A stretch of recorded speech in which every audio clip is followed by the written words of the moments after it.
Howdy, y'all. Welcome to Sam's Whiskey Bar. I'm Mr. Sam. Tonight, I'm supposed to decide which one of these proofs are the highest to the lowest. So I'm going to place these 4 cups from the lowest proof to the highest proof.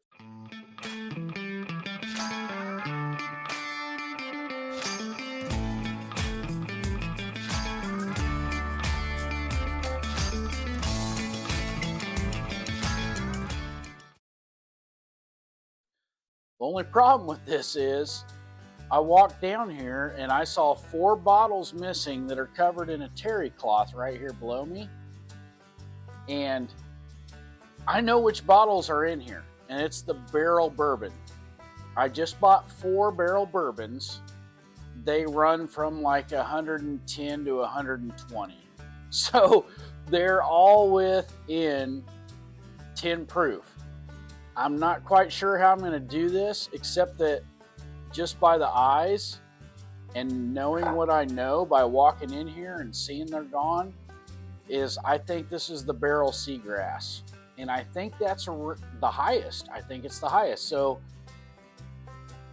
I'm just being honest with you guys. I think this is the highest already just on the eyes. I took my glasses off. It still looks lighter. It's the Barrell Seagrass, 119 point something. That's cup A, glass A,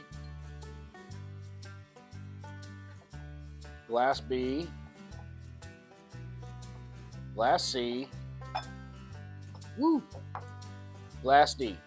I'm just going to go nose. They're really close, and they are really close because I know what they are.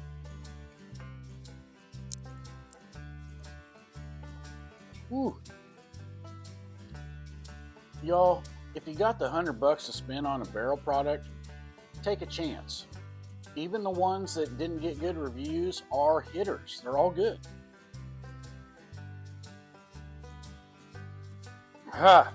Those 2 are close and they're high proof. I'm going to go,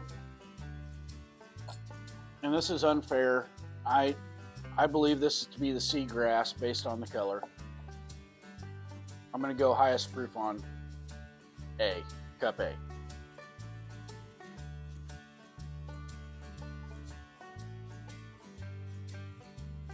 Okay, so these are the cups.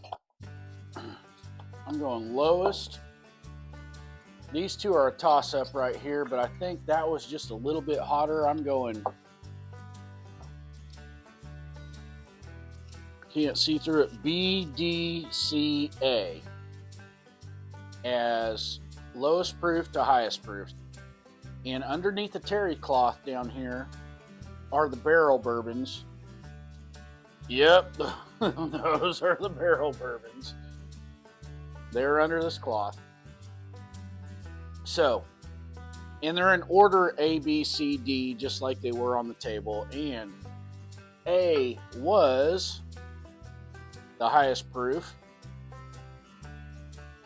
Barrell Seagrass. I freaking knew it. Just by the color, not fair, I get it. C, second highest proof. Let me grab my glasses here. 115.2. I don't know. I just bought these the other day. I don't know if that's the highest, second highest. I think this is 119 something. 119.12. And this is 115.12. Okay, then I had D. This one as the second lowest, or the third highest, however you want. 113.4. Guys, I think I got this right. I think I got it right. Holy crap. I think I got it right, because I think the last one is the 2020 New Year's edition that I have. It was one of the ones I bought the other day. I think it was like 109. 109.4. Holy crap. Now, granted, I knew that these were the Barrell Bourbons, and I knew this was 119, and it was higher than the other ones. I remember that these 2 were really close, and that this one was lower. Now, when I tasted this one, I could taste the lower proof. I could taste a little bit of a flavor difference. I had a feeling not only that it was the lower proof, I knew this was the lowest proof one. But I could tell the flavor difference and the proof difference. I could tell the proof difference.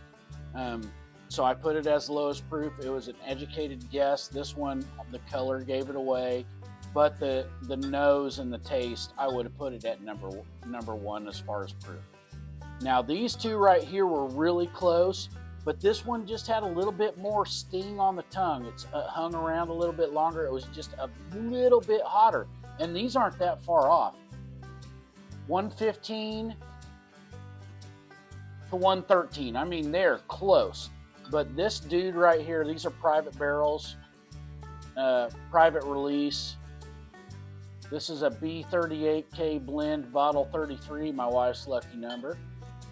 This is the private release A04K, 113.4, bottle 120.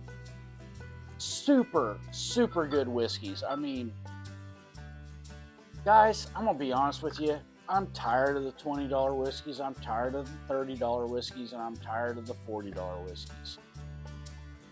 My palate, unfortunately, for my wallet, has got to a point where I got to spend minimum $50, and that's a Woodford Double Oak, things of that nature, to get to where I'm like, there's a complex character to this bourbon whiskey. And one of the big things I like about the bourbon whiskey is the sting you get. And the more you get into something, the more you get a tolerance for it, and the more you enjoy. Like when you first got into bourbon, you're like, oh, that's so hot. Oh my God, that is not smooth. I don't want to drink that whiskey again. Give me a Buffalo Trace. Well, the longer you're in this game and the more you're drinking the whiskeys, drinking the bourbons, the higher proof you're going to go. And there are some higher proof hitters, and these are 4 of them right here. But these private releases, they're pretty cool. They tell you what's in these. This one is, let me put it in the light, 40% a 5-year, 15% a 10-year, 40% a 14-year in this one, 40% 14-year-old bourbon, and 5% a 16-year. So 45% over 14 years in this bottle, and this is bottle 33. I knew it was going to be a hitter. It's my wife's lucky number. I just, I'm not a very religious person, but I'm a very spiritual person. And I think that the good Lord talks to me with things. You're like, why is this number hitting me in the head? Well, there you go. And this dude is good. I love this seagrass. I love this little one here, this 109, only a 109, 2020. It's bottle number 5,202. But this 109.4, this Barrell Bourbon, woo! Man, I am really enjoying this one. Every time I get it, and you can see I haven't had a lot. I'm taking little bitty dashes of them, getting the nose, getting the taste, and that's what I do when I get a new one I've never had. Just a little bit, and just put them together, sniff them, see what I got. I am really enjoying this 2020 New Year's edition. Just killer. So let's look at this last private release I have. It's the A04K. It is 40% a 5-year. Remember, this was 40% a 14-year, right? Am I lying to you? 40% a 14-year. Ooh. Well, they might have made up for it a little bit. 30% a 9-year, 10% a 13-year, and 20% a 15-year. So these guys at Barrell, man, they are some mixologists. They are blenders. They know what they're doing.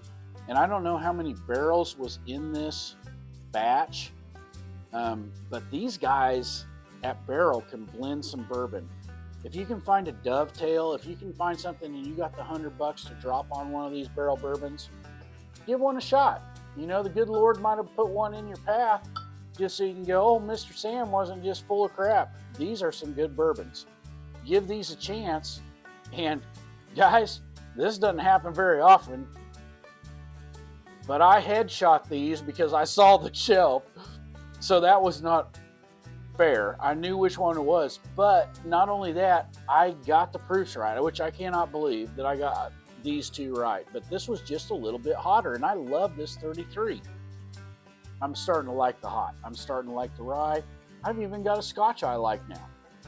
So my palate's changing. I'm evolving, and you will too in your bourbon journey. You will go through this, and you will go, oh, I want a smooth whiskey. Okay. Well, here's something that tastes great, tastes like water. You're going to get crap-faced and probably not remember what you did the night before because it's so smooth.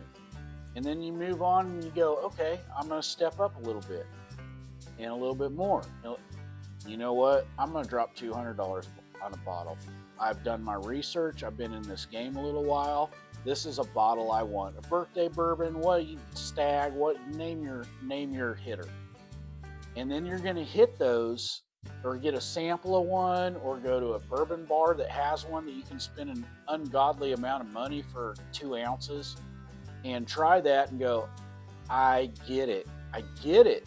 That is dessert. That is candy. That is quintessentially what I am searching for in a nose, in a palate.